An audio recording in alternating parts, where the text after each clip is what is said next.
Ito tayo sa bags, tatawag nilang bagsakan daw ng ano, items. Napakamura dito kasi para siyang warehouse. Ano, ay warehouse talaga siya. So mura siya bagsakan. Maghanap tayo ng jacket hinahanap ni Ma'am.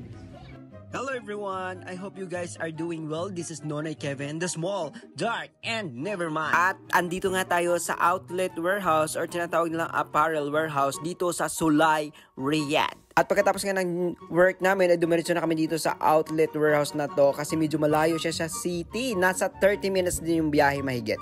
Pagdating nga namin dito ay medyo nahirapan ako sa pagpili kasi parang tira-tira na lang ito sa mga pinili ng iba. Kasi yung expectation ko pagpunta dito ay maraming mga branded guys, marami kang mabibili sa murang halaga. Pero pag, oh my god, it's very wrong expectation. At nakita ko na naman itong pinaka-common na damit, ang checkered na black and red. Kat saan ka magpunta pag suot mo yan? Jack, may kapareho ka. At syempre itong mga black and white na checkered, ayan. Parang may nakikilala kong vlogger na suot ng ganito. For only 40 reals, gusto ko sanang bilhin, kaya lang baka may kapareho na naman.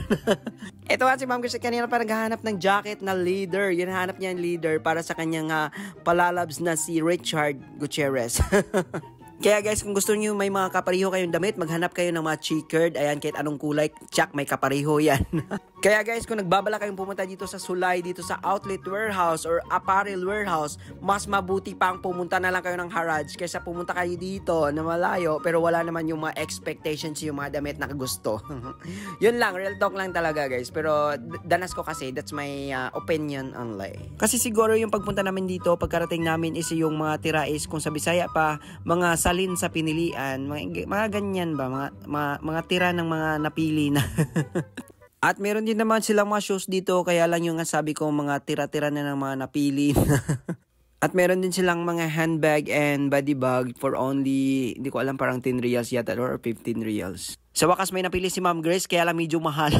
Para ka nasa Canada. Oh, kasi pupunta na kami ng Amerika. Achar. Pero na ang mahal. Magkano? 90. Pero marami silang mga sandals pang babae dito. Ang brand is Zara. Mostly Zara yung brand. And pinakamurang price is 40 reals. Yun yung pinakababa sa mga sandals nila. Or mga high heels. May boots pa nga eh. At sa mga panlalaki at pambata naman ng mga sapatos is halos ubos na. Ang natira na lang is tira ng mga napilian na. And once again, this is Nonoy Kevin, the small, dark, and nevermind. Mula dito sa Riyadh, Sulay, kung magpunta ka, mas mabuting agahan mo na. Pero kung nakita kang mas barato pa, hala, mag-Haraj ka.